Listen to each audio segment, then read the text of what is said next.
Hey, Shalom, Sister Kate here. Who is most at risk? Who is most at risk from the COVID virus? The unvaccinated with health issues are most at risk. Why are we then pushing in our media and some states legislating that unvaccinated people can't go to a theater, can't go to a restaurant? To me, that's reverse thinking, because if you've been fully vaccinated, you are still able to shed the virus. So you really shouldn't be allowed to just wander around freely. You're not without threat to other people. And yet you are 95% not going to get COVID again. So you're not really at risk from an unvaccinated person who's never had the virus. And an unvaccinated person is different from an unvaccinated person who has had the virus and now has some natural immunity. Because if you go online and research into natural immunity, the studies are showing that the natural immunity is lasting longer than the 3 months that doctors initially said it was. It's up to a year and maybe longer.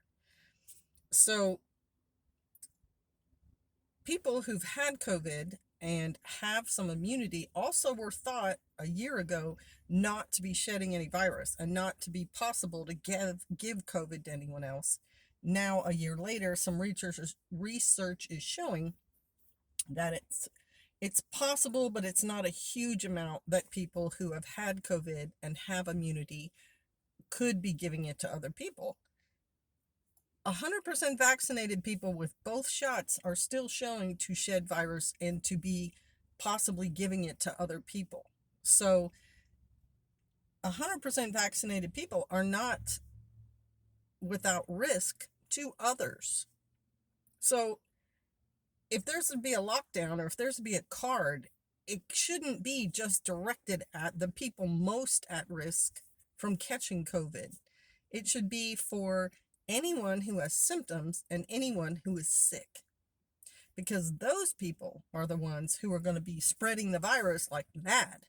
And this is, if you've watched my channel for any number of time, if you've gone back into the videos I've got, and I know I've got a lot now, excuse me, I've done, I think, at least 3 videos where I talked about the virus, a flu, and I use the 1918 flu as an example.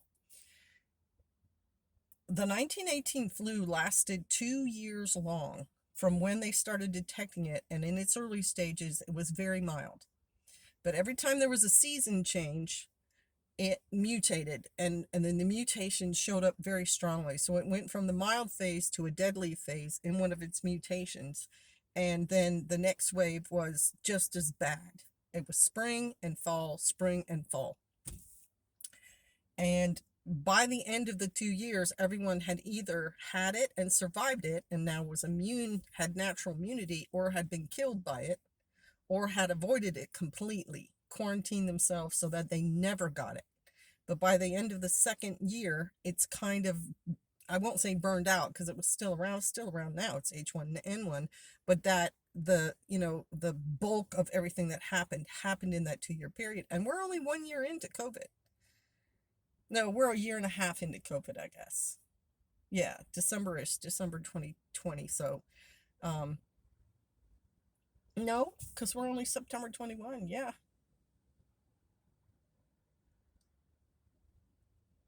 Yeah, we're like a year and a half in. So we're not done. COVID is not completely done. And these mutations everyone talking about, you think the mutations, some people think they're made up. Oh, they're just creating more. No, viruses mutate. I've been saying that ever since I did those videos, and other, the news has said viruses mutate. They definitely do, and it can either get milder, or it can be more serious, or it can just be different. And we're not out of it yet, so we need to pay attention. Now, in relation to that, if you have not been vaccinated and you also have not had COVID, keep quarantining yourself. Keep staying away from people, keep wearing a mask, because apparently these things are 70% effective. There's a Japanese study and it shows the actual experiment where they're shooting COVID at one of these masks at a pretty close thing, and they found that 70% of it is deflected or whatever by the mask. And so washing your hands, killing germs on your hands, and staying away from people is still the way to continue on through this pandemic.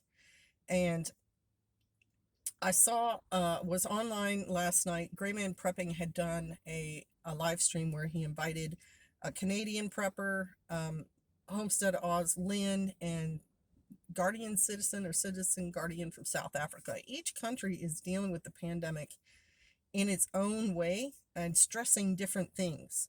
Our country is stressing the media, and the media is just blaring out, get vaccinated, get vaccinated, get vaccinated, even though the reports coming out medically are saying vaccinated people can have breakthrough cases, and some of the double vaccinated people who have the risk factors like overweight and diabetic are getting the serious COVID and being and still not surviving it, even though they have the vaccines. So I don't think anybody should just say, yeah, it's over, or